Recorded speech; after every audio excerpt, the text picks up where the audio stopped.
This Parsha Podcast for Parshas Lech Lecha is dedicated in honor of my dear friend and dedicated listener of the Parsha Podcast, Dr. David Genecov, whose Torah portion for his bar mitzvah was Parshas Lech Lecha. On behalf of the entire Parsha Podcast family, we wish him many happy, joyous, healthful, and harmonious returns to Parshas Lech Lecha, and may the Almighty bestow upon him and his family endless blessings. Today is Tuesday, November 1st. We're recording this a little bit early. It's election day in Israel. It's the fifth election without a decisive result quite yet. Now, I'm recording it at 11 a.m. Houston time. So the polls, the exit polls have not been released yet. It's against the law in Israel to release exit polls before the voting ends. So we don't know what things will look like when the votes are tallied. The polls before the election had the parliament, the Knesset, deadlocked again. Sixth elections are certainly on the table. It's certainly plausible. But speaking of democracy, at the Parsha Podcast last week, we experimented with a dash of democracy. We made a survey. What do the people want? Let us ask the audience. One person, one vote. One listener, one vote.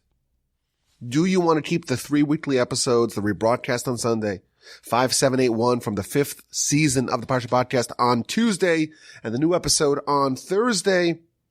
Or is that a bit too much? 2 weekly episodes is best. Just do the rebroadcast and the new episode. And by a 2-to-1 majority, the exact numbers are 67.1% voted in favor of keeping the 3 weekly episodes, and a minority of 32.9% voted to have only 2 weekly episodes. Thank you all of you for voting. Thank you all of you who had emailed me and texted me. And for the many of you who submitted comments, I really appreciate your feedback. It was actually kind of fun to make the survey. It's a little bit exhilarating to get all those responses. Maybe we will do another one.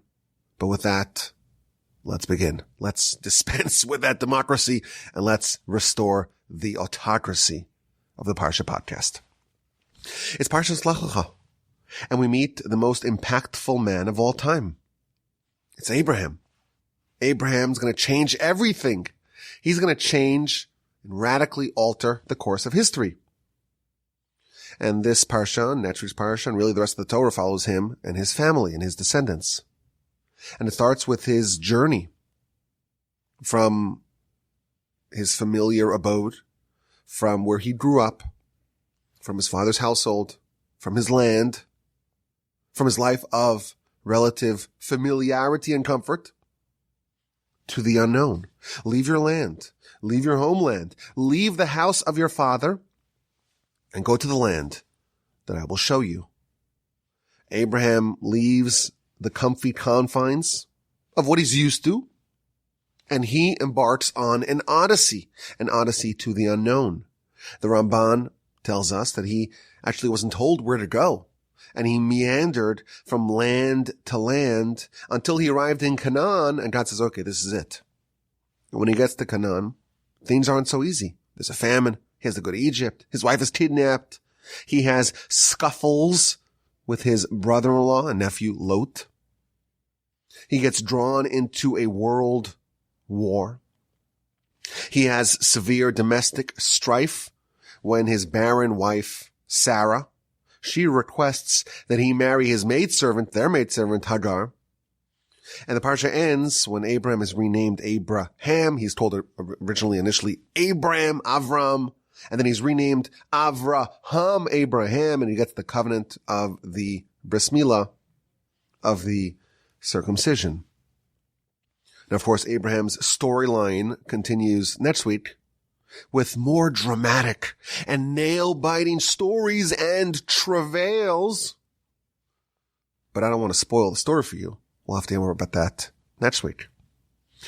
But the character of our Parsha, the protagonist of our story, is a dramatic individual, and he's going to emerge, and his personality and his choices and his legacy will alter the trajectory of mankind and fundamentally change the world forever. Before Abraham, there was a devolvement. Humanity had devolved into idolatry. They had forgotten about God. They had turned away from God.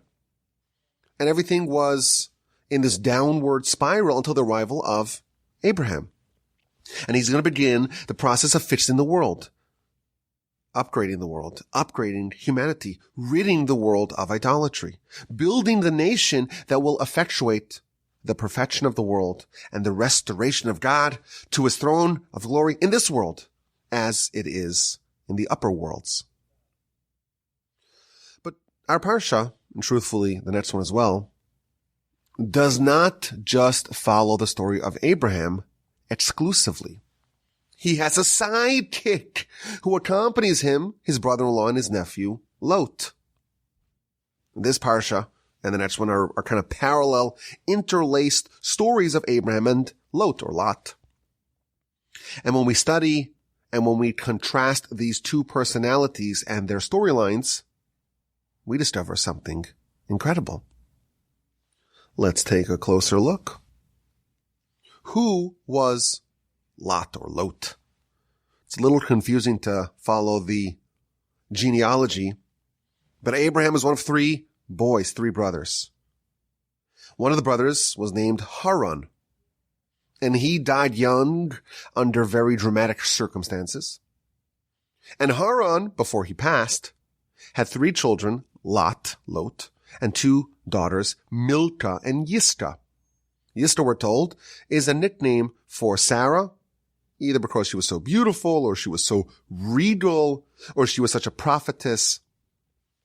Yiscah is a laudatory name for Sarah.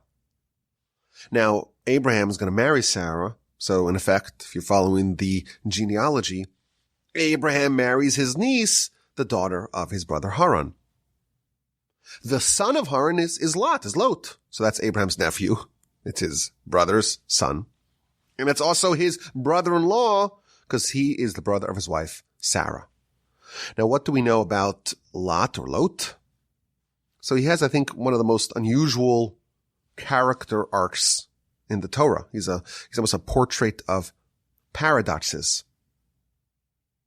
So again, his father is Haran, Abraham's younger brother. And Haran died young. He died premature.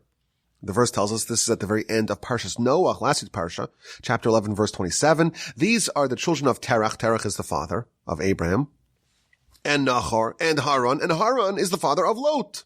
And Haran died on the face of Terach, his father, in the land of his birthplace, in Ur Kasdim.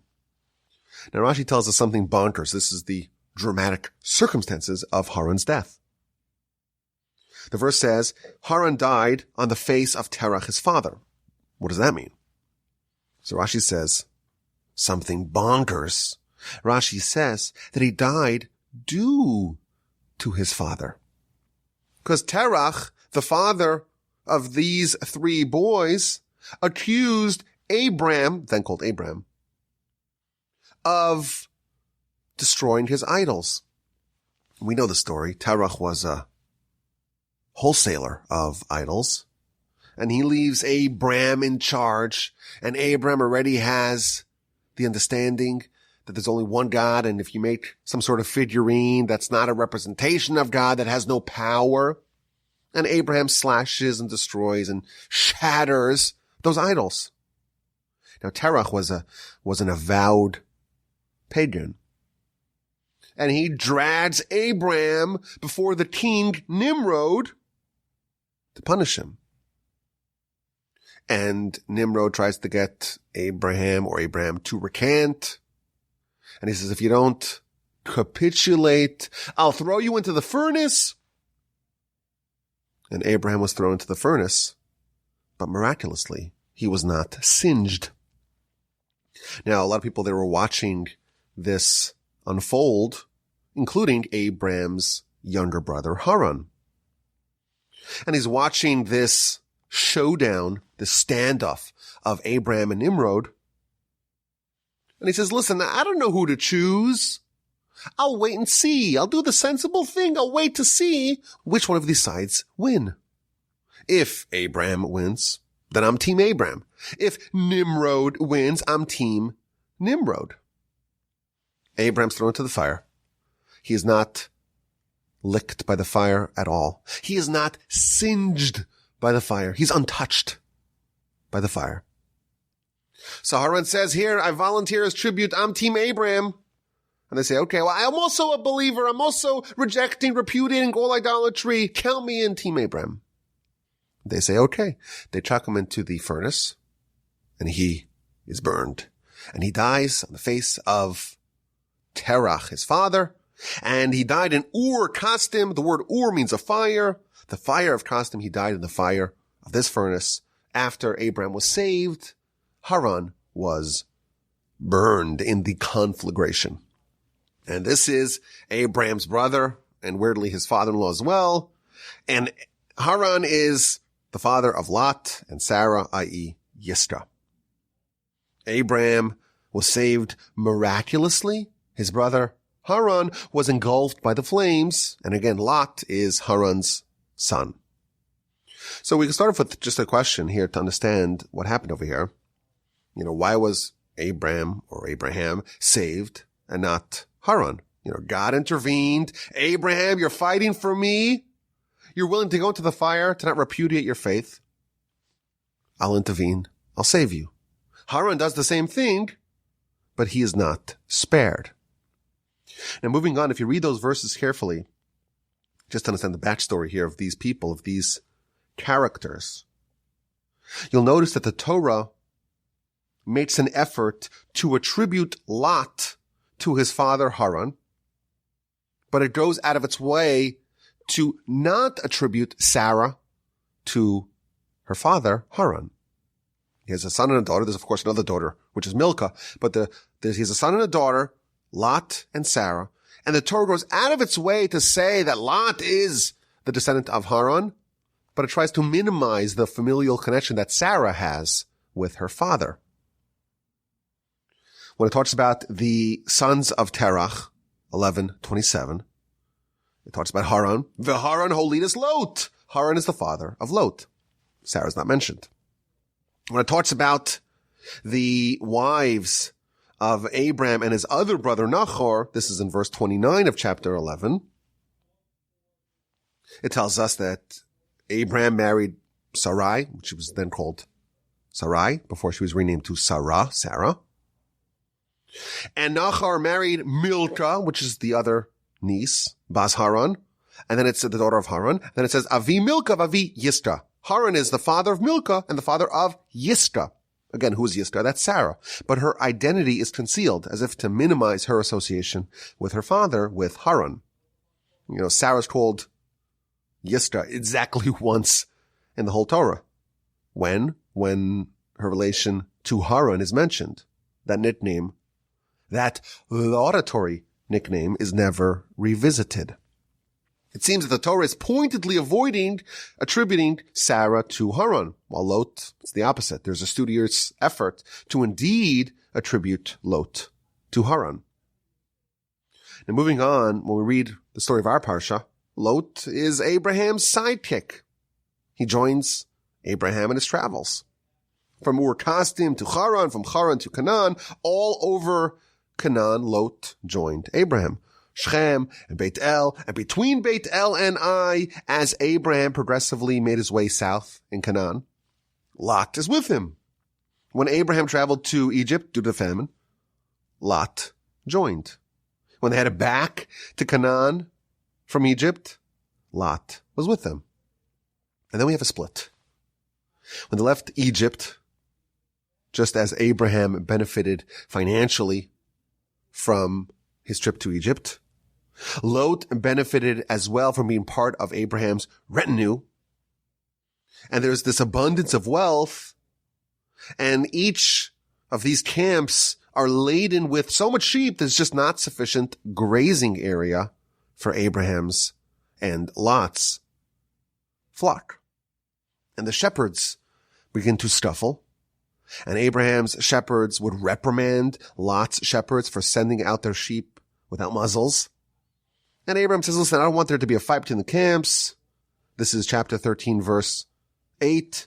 Abraham said to Lot, I don't want there to be a fight, a scuffle, a schism between me and you, between my shepherds and your shepherds. After all, we're brothers. And Rashi there says something fascinating. We're brothers, that Abraham and Lot actually looked the same. They had a similar visage, a similar countenance, which of course we understand to mean that they had similarities. They were doppelgangers. On some level, there was a similarity between Lot and Abraham. They had similar characteristics, similar strengths. The Torah doesn't just tell us, oh, they happen to both, have the same kind of comb over. No, it's telling us that there's something fundamental and deep about the connection between these two.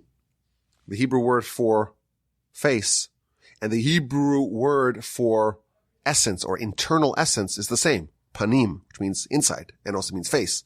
Why? Because the face really reveals a lot about who a person really is. And Lot, he looked similar to Abraham. There was something that they shared. There was some sort of overlap, a spiritual overlap between these two. And Abraham says, listen, I don't want to fight. We're brothers. We look similar. You're my brother-in-law. You're my nephew. You're my sidekick. We look the same. Let's not fight. And indeed, these two amicably depart. And Lot makes a terrible choice and chooses to move to Sodom and Gomorrah. And if you look at what our sages tell us, this decision is a really poor decision by Lot. Rashi tells us that he repudiated his teacher, Abraham. He repudiated his faith. The Talmud tells us that on some level, Lot chose to move to Sodom because of their permissiveness in promiscuity. But these two people, these two relatives, these two people that are doppelgangers, they're similar to a certain extent, have now diverged. They have separated. And immediately after the separation, verse 14 of chapter 13, and God appeared to Abraham after Lot separated from him. And Rashi tells us that those two parts of the verse are not coincidentally juxtaposed. So long as Lot, the wicked one, was in Abraham's court, God refrained from appearing to Abraham. And once Lot left, God appeared to Abraham and he told him, look around in every direction. All this will be yours and your descendants. Now this is really interesting. Rashi tells us that the presence of Lot around Abraham and Abraham's proximity, that inhibited Abraham from achieving prophecy. Now we know that Abraham's house, Abraham's court, was always full. He was always doing kindness and having people come over, very hospitable. And once people would come over, he would use that as a segue to influence them, to get them to repudiate idolatry. We read, of course, next week's Parsha. It starts off with the three idolaters. We know, of course, they're angels. But angels masquerading as idolaters, and Abraham does superlative kindness with them. And first he tells them, you gotta wash off your feet. Rashi tells us because they would worship the dust on their feet. Abraham's house was constantly frequented by actual idolaters. Yet that did not inhibit Abraham from having prophecy. Lot, who was righteous, who was almost like Abraham to a certain extent at a certain point in time, he was the one who impeded Abraham's prophecy, which is very interesting. Again, we're going to try to piece this all together in a little bit. Now, Our Parsha, of course, continues to tell us a little bit about Lot after he's separated from Abraham, because there's going to be a world war, and Lot is going to be captured, and Abraham is going to marshal his forces and rescue Lot and win the war with his soldiers, but Lot returns to Sodom. And of course, next week, we're going to hear more about Sodom and Gomorrah and Lot. Sodom is overturned, Lot is saved, together with two of his daughters. And they thought the whole world was completely destroyed. And then on successive nights, they inebriated Lot, and they cohabitated with him. And that produced two sons who went on to father two nations, the nations of Ammon and Moab. Once we get to the book of Deuteronomy, chapter 23, we read about how these two nations are not allowed to intermarry amongst our people. Even if they convert, even if they become Jewish, they must never intermingle with our people. Why? Because they failed to display kindness when the Jewish people left Egypt. They were not greeted by the nations of Ammon and Moab. And also they hired Bilam to go curse the Jewish nation. Therefore, they're not allowed to intermarry. The males are not allowed to intermarry, but the women can. And interestingly, the commentaries note that we have in our Parsha the departure of Lot from Abraham. The commentaries note that the ban against Ammon and Moab, it's rooted in Lot's departure from Abraham. He left Abraham. He departed from Abraham. He severed ties from Abraham. These two are forever severed. The roots of the schism, of the separation between Abraham's family and legacy and nation and Lot's family and legacy and nation begin here, when Abraham presents Lot with a choice to leave. And Lot says, I'm out of here. You're out of here. You're out of here for good. Now, this would not be so salient. Why do these nations really matter? If not for the most famous Moabite, and that is Ruth, the great grandmother of David, the matriarch of Messiah. She converted, and she in fact intermarried, and again, she was a female, so the females are allowed to intermarry, not the males. And she became the great-grandmother of David, and of course Solomon and the whole Davidic line. So there's something about Lot that's going to boomerang back to us. He leaves, he departs in infamy, he ends up in Sodom, and he ends up in a very shameful place with his daughters. But there's something about Lot that represents Messiah. Lot's he's like a mixture of Messiah and Sodom, which is a really unusual concoction. But all that is thrown into the confusing cauldron of Lot. And the question that I want to kind of probe is, why does the Torah pay so much attention to Lot? What are we supposed to learn from him? What is the grand unified theory of Lot? How does it contrast with Abraham? What do we know about the similarities, but the ultimate divergence of these two relatives? And more broadly, Abraham undergoes such a tremendous transformation in our Parsha, and he's such a consequential person, maybe the most consequential person in all of human history. And he has his wife Sarah, she's also his niece. And she's, of course, part of Abraham, but the rest of his family doesn't really join. And the question is, why not? And where did they depart from Abraham? So I want to suggest an approach to explain not only what Abraham did and how Lot, so to speak, fell off the map. You tell me if you like it.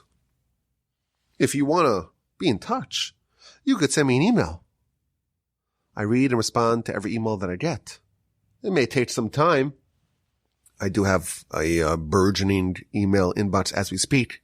Sometimes, when I'm working on a Parsha Podcast, I have to let me first do the Parsha Podcast, and then I can respond to all the emails. So sometimes I do a flurry of emails right after finishing the Parsha Podcast.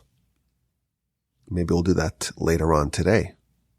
If you like this, send me an email, rabbi@wholesaler.com. Abraham and Lot. There's something similar between these two. Yet there's a fundamental difference. They look the same. They were doppelgangers, both physically and spiritually. Lot was Abraham's nephew, his brother-in-law, his disciple. He accompanied Abraham in his journeys. To disregard Lot as some sort of afterthought, some sort of side individual that doesn't really contribute towards what the Torah is trying to convey to us, that would be a gross misreading. There's something very special about Lot. He was a giant. Abraham is praised for leaving. Leave your homeland. Leave your father's home. Leave the place where you grew up. And go. Go to the unknown. And he didn't know where he was going. There was no stability in his journey. He followed God with full trust into the unknown. Lot was with him in that. The reliance on God, the faith, the greatness in faith that Abraham displayed when he left and he traveled to Canaan, Lot matched him step for step. We know Abraham excelled in kindness and hospitality. We'll read more about that next week. Lot was also a masterclass in kindness. When the angels came to visit him to overturn the city, he thought they were humans. Lot treated them with great hospitality and self-sacrifice. Lot also perpetuated the attitude, the commitment of kindness and hospitality to his children. In fact, the Midrash tells us that there was one event that really embodied the corruption and the evil of Sodom. And that is that there was a young girl who wanted to bestow kindness upon the poor. That was against the law in Sodom. And she would sneak out and try to provide a little food for the poor.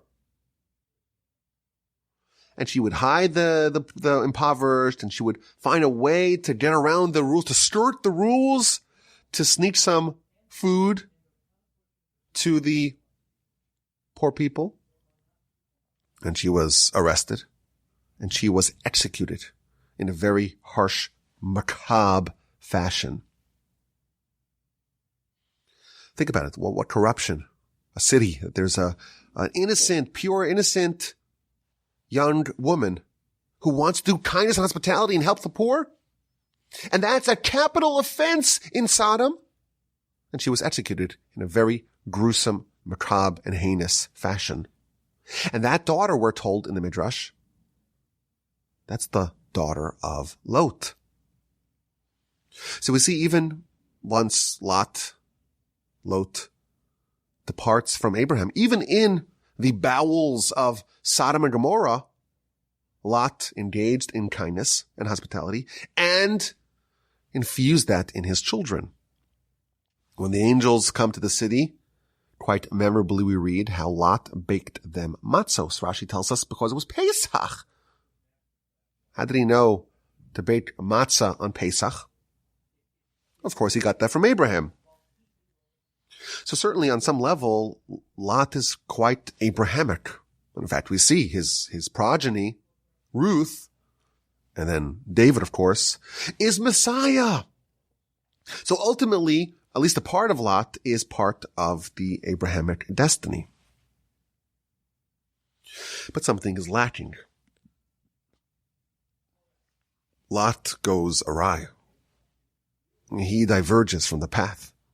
He chooses something else and ultimately ends up being in this shameful place with his daughters producing bastard children.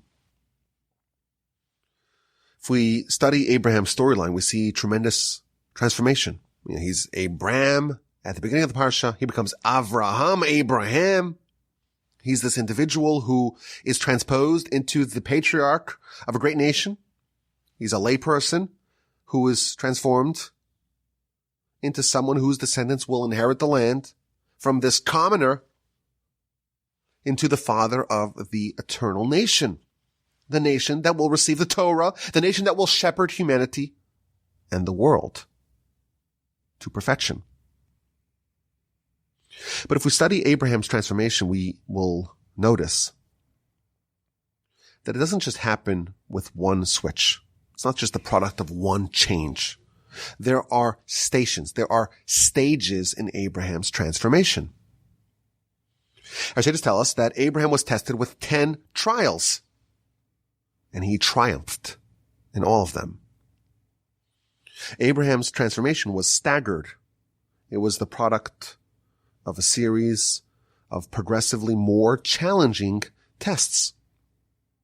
You'll notice Abraham at the beginning of the Parsha, he's able to leave and to abandon his homeland. But only at the end of the Parsha, when he receives the first mitzvah of circumcision, only then is he renamed, is he upgraded from Abram to Abraham. There are stages. It starts off with a commandment to leave, to abandon your previous identity. Go pursue your new self. Go leave your father's home. Let's go reinvent you. Let's go recreate you.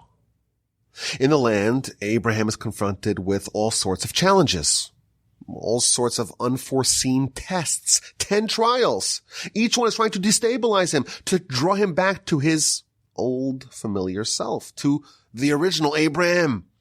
Go back to your comfort. Go back to your father's home. Go back to the ideals and mores and behaviors and values and priorities of your youth. But Abraham stood tall. Abraham clung to his faith. Halfway through his 10 trials at the end of our Parsha, he had already achieved a level that he was deserving of a covenant with God. And he's permanently renamed Abraham to reflect this new achievement. But he doesn't stop advancing, always upgrading from stage to stage. In next week's Parsha, his trials continue and his advancement progresses. And it culminates in the 10th of the tests, the binding of Isaac, which guaranteed the nation of Abraham permanent exculpation anytime they invoked that event. After the 10th test, God declares, "Now I know that you truly fear God." Now, it's important to note, the sages tell us that Abraham's advancements did not stop there. He advanced and advanced until the day of his passing. But Abraham's achievements after the binding of Isaac are so superlatively advanced that they are beyond the realm of what we can appreciate. Abraham's advancements post the binding of Isaac was akin to the different gradients of angels. For us, an angel is an angel is an angel. They're all so lofty and so beyond us, we can't really discern the difference. Only someone who is themselves an angel is able to actually sense, is able to discern the differences between those lofty stages. You know, chess is very popular now. I was thinking, if you play the top 10 players in the world, I mean, you don't know which one of them is the best. I think most of us would not be able to tell a difference. Each one of them would thoroughly trounce us. And we would not be able to say the fineness of the difference between the playing at that level is really not discernible to us simpletons. Abraham's advancements after the binding were not revealed to us by the Torah because they are so far beyond us, we won't even be able to perceive those changes. But this is Abraham's trajectory. Test after test, advancement after advancement. Even if we look at his journey in a very simplistic way, he's always moving. In Haran, where he starts off the Parsha, he was very successful. we read how he takes with him all the souls that he had made in Haran. Even in Haran, Abraham was a soul maker. He was able to influence multitudes of people. But then he moves. Even if you have moderate success, you are destined for greater things. And you have to constantly be dynamic. Leave the place of your initial success. Go for more and more and more. Never, ever settle. That's Abraham's trajectory. And it really breaks down to two major parts. It starts off with a decision. A decision to abandon your previous self and to begin this recurring series of growth and transformation. It starts off with a choice. I'm going to leave my father's home, leave my birthplace, leave what I was until today. And now, going forward, I'm a new person. It starts with a decision to change. The Talmud tells us that Abraham was the first convert. A convert in Jewish philosophy is someone who adopts a new identity. It's not just a change in, the religion box that you check. You are a new human. The words of the Talmud, Gerish and his Gayer, a convert that converts, kikatan shenola dami. It's like a baby being born. It's a whole new life. And you have no connection to your previous identity. You've dropped that in favor of a new identity. It's like a midlife birth. And Abraham was the first of the converts. He uprooted and severed himself from his previous identity. And that's the beginning of our Parsha. Go for yourself. Leave your land, leave your homeland, leave the house of your father. That's it. There's a new person that is going to emerge. Abraham made the choice to abandon his previous persona completely and to adopt a new one. And that's the first stage of Abraham's transformation. If we look at the difference between Abraham, or Abram as he was known then, and his brother Haran, it was at this juncture Abraham chose to convert, while Haran did not. Both of them jumped into the fire to refuse to bow down to the idols. Both of them forfeited their lives for God. But Haran didn't really do it out of conviction. He wasn't convinced. He hadn't changed himself. He was still the old Haran. But he said, well, if it worked for Abraham, it must work for me. But there was a difference. Abraham had a new identity. Haran was still hedging his bets. He wanted his out. He wanted to maintain his optionality. Haran vacillated. Well, let me wait to pick a winner. He had faith to a certain extent, but it was superficial. It hadn't penetrated his bones and transformed him completely into someone else in the way of a convert. Had he created himself into someone new, God would have saved him. God does save all those that have complete faith in him. But of these two brothers, only Abram qualified. Haran was burned. He did, in fact, go on some sort of journey, but it was an incomplete one. He didn't follow the Abraham protocol of completely casting away his previous identity to confuse the ancient metaphors. He did not cross the Rubicon. He did not burn the boats. He didn't cut ties with his previous self. He didn't convert into someone new. He did adopt the Abrahamic platform, but only on a surface level. It wasn't genuine. In the first stage of Abraham's transformation, he lost Haran. Haran did not live up to Abraham in stage one. When the Torah enumerates Haran's children, it pointedly attributes Lot to Haran, while Sarah is masked. She is called Yisra. She is not Haranian, like Lot.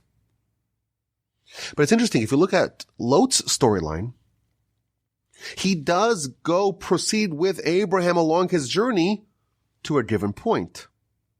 Lot does make the initial change. When Abraham goes to the unknown, I'm going to leave everything behind and go to the unknown, Lot was with him. We can say that in the first stage, Lot marched with Abraham side by side. Abraham converted. He said goodbye to his previous self. And Lot did the same. And we see that really Lot is very sympathetic to Abraham and Abraham's cause. He studies under Abraham. He mimics Abraham. He bakes the matzah. He performs superlative acts of kindness. But ultimately, he is the son and the heir of Haran. He too does not follow the Abrahamic protocol completely. Yes, he advanced further than his father. He initially made that choice, that decision to convert. But that was just the beginning of Abraham's journey. After Abraham made that decision, he was faced with a barrage of tests, with a salvo of tests. And Lot was also faced with a salvo of tests. But unlike Abraham, when Lot faced those tests, he buckled. He capitulated. Abraham was tested. Abraham was tempted to fall back to his previous identity, but Abraham overcame.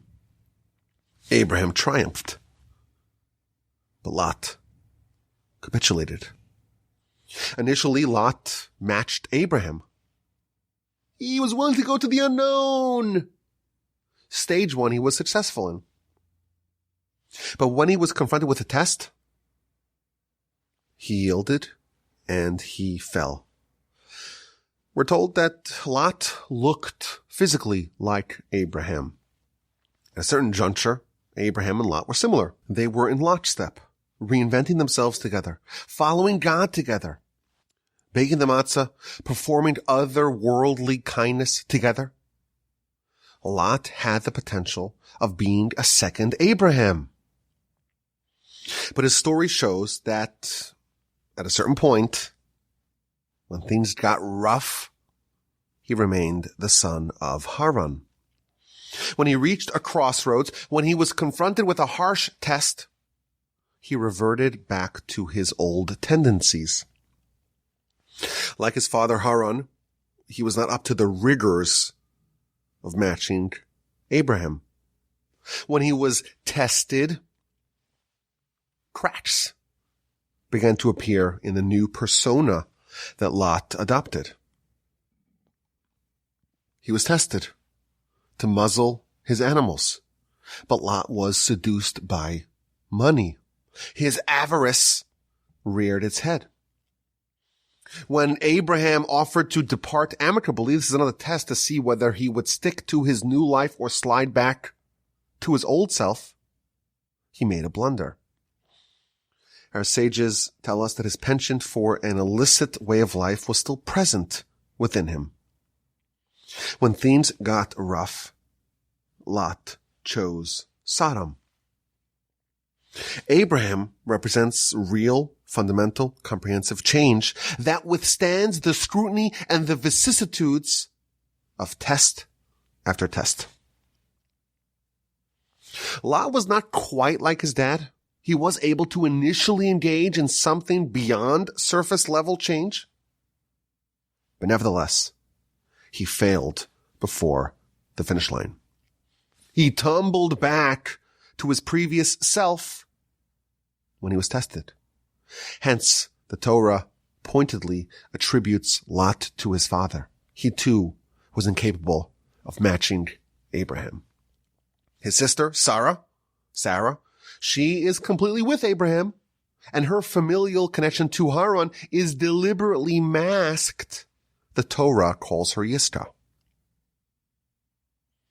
Now, when Lot chooses Sodom, Abraham's prophecy was restored.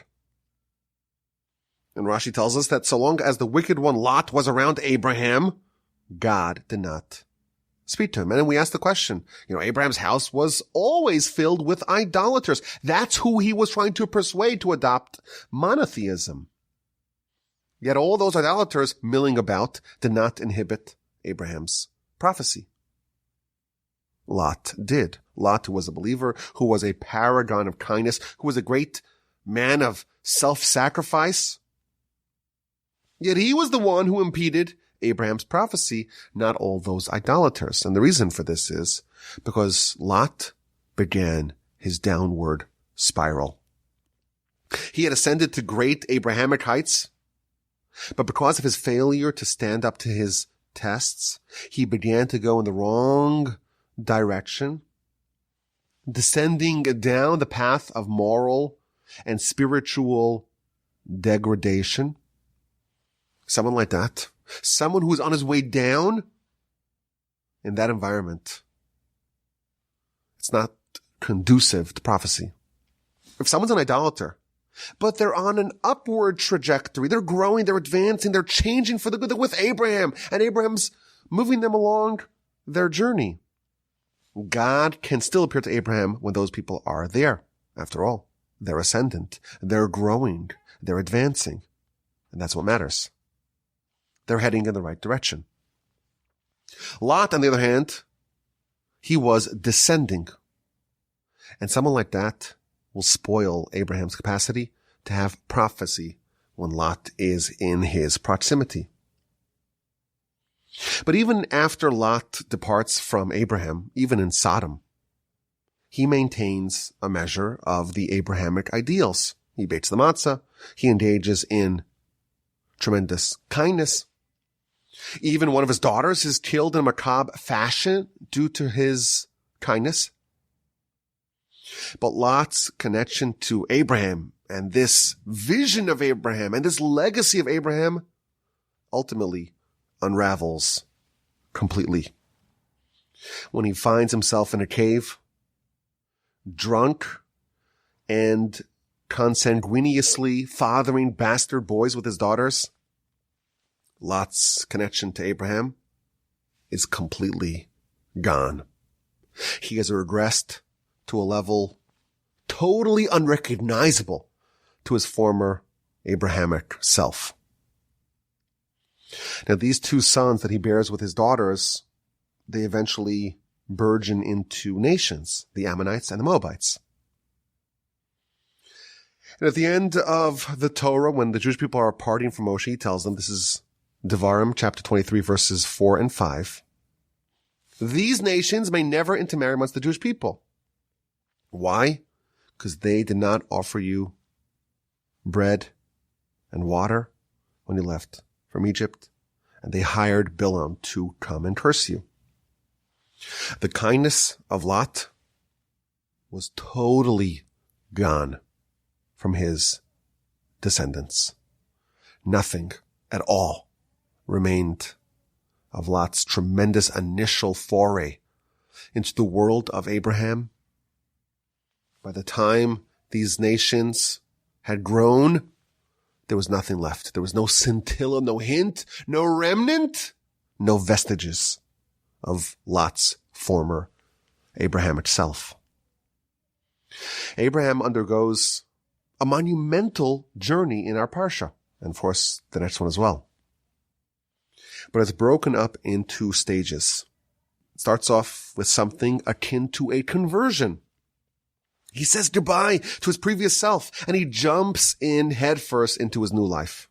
He has a commitment to wave goodbye to everything that he had been previously, to give it all up and become a new person, to give it all up for God. Haran vacillates. He's unwilling to take the plunge. He doesn't quite make it to the first station. Lot, on the other hand, he does. Like Abraham, he travels to Canaan and is with Abraham, then called Abraham, for the beginning of the journey. But then the parade of tests and trials begin. And that's where these two diverge. Abraham, together with Sarah, they triumph in every test, but Lot goes the way of Haran, ultimately losing all that he had achieved, and then some. Now, it's important to note that Lot will bear a descendant that will go the full distance, and that's Ruth. If you study her story, it's its own version of the Abrahamic journey. She too walks away, abandons her previous self, her homeland, the father's home, her people, her birthplace. And she literally converts. And she, unlike her progenitor, Lot, she triumphs in her tests. After she makes her big decision, it's not smooth sailing. She is faced with very grave tests. But she succeeds. She finds some sort of Abrahamic fortitude to overcome those tests and ultimately becomes the matriarch of Messiah. You would imagine that that is perhaps the only thing that was left from Lot's original Abrahamic goodness. It was taken by Ruth. It was fanned aflame by Ruth, and it was brought to completion by this wonderful heroine who goes the full distance of the Abrahamic transformation. I think this study is a very valuable one because it shows us a structure of a journey to total greatness, a journey to total reinvention. It starts off with a choice, a decision akin to conversion. Take your existing self that has been you hitherto and transform that, convert that into something else. You're a different person. Abandon your previous self. But that's only the beginning of the process. Then the hard work of maintaining that decision, that's when the hard work begins. You will face tests. And those tests are expertly designed to pull you back to your previous self. They'll try to knock you off balance. You're going to face headwinds and side winds and ferocious turbulence. They're going to try to catch you napping. Do you have the fortitude? Do you have the resolve to stay the course? Test after test, advancement after advancement. Abraham showed us the way. That's the idea of the week. That's the eye of the week. Now for the question. Now for the cue. Let's get a little smarter, a little bit more intelligent about the Parsha each week. And of course, Torah will make us more intelligent and more capable and more cognitively gifted in every area of life. It's the only thing that takes the fools and makes them wise. The testimony of God is trustworthy. Machtimas pesi. It makes the fool wise. Listening to Mozart, Wolfgang Amadeus, Ludwig von Beethoven, or Bach. And they play that when the kids are in utero. Oh, it's going to make them such a genius. Doesn't work. I'll do my Sudoku and I'll practice my chess, mate in threes. I'll do my Khan Academy to learn my algebra. It's all great, but only marginal improvements. What actually makes us brighter is the Torah. And that's what we're trying to do here, to raise our Parsha IQ and also our general intelligence. Let's get to the cue. This question was actually emailed to me 2 years ago by my friend Shragi, and I had it in my notes for a couple of years. And I think it's a good time to unveil this question. Now, this is a question that I think you should be able to answer. So I'm going to give you just the question, not the answer. Sometimes the cue will have a question and an answer. Sometimes it's a question that is really hard. Sometimes it's a question that's really easy. Sometimes it's a question that you need to relish and savor. Don't even think about the answer. Just enjoy the question. This one, I think it's an answerable question. It's a good question. It's an obvious question. It's a fun question, but one that shouldn't be too hard to come up with an answer. In the beginning of the Parsha, Sarah, then called Sarai, is abducted, is kidnapped by Pharaoh. And then things don't work out as Pharaoh had intended, and he showers Abram with gifts. And Abraham accepts it. He welcomes the notion of receiving gifts from Pharaoh. In fact, Rashi, this is chapter 12, verse 13, on the verse that says, when Abram tells Sarai, say that you're my sister, Laman yitav li ba'avurech, so that they will do good to me on your account, and I will live because of you. So Rashi asks the question, well, Abram's worried that they're going to kill him, so that's the meaning of the verse, the end of the verse, and I will live because of you. What does it mean that they will bestow goodness upon me? Says Rashi, yitnu li matanos. They will give me gifts. They will benefit me by giving me gifts. So Abraham accepts the gifts that Pharaoh gives him. However, later on in the Parsha, after Abraham engages in this world war, and he defeats the 4 kings, and they want to give him all the booty, all the plunder of the war, Abraham says, I'm not going to take anything, not a thread, not a shoestring. Don't say that you made me rich. Only the Almighty made me rich. So here we see that Abraham is refusing to accept the gifts given to him by the king of Sodom.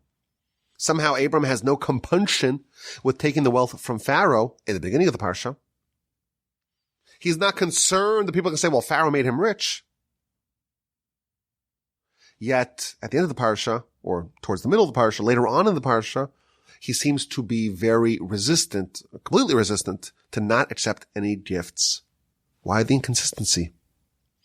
Why is there an inconsistency, a contradiction in Abraham's attitude towards receiving gifts or money from others? From Pharaoh, he gladly accepts. From the spoils of war, he demurs, refusing to take even a shoestring or a thread.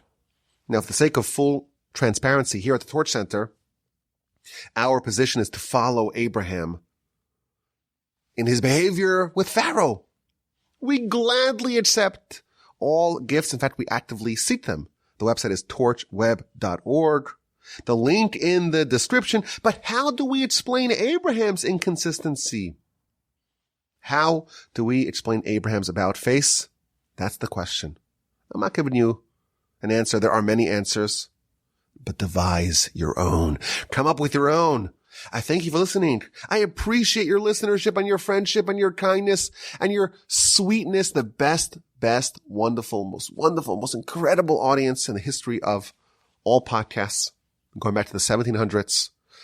The best audience is you. Thank you so much. My email address is rabbiwajim.com. Have an incredible rest of your day.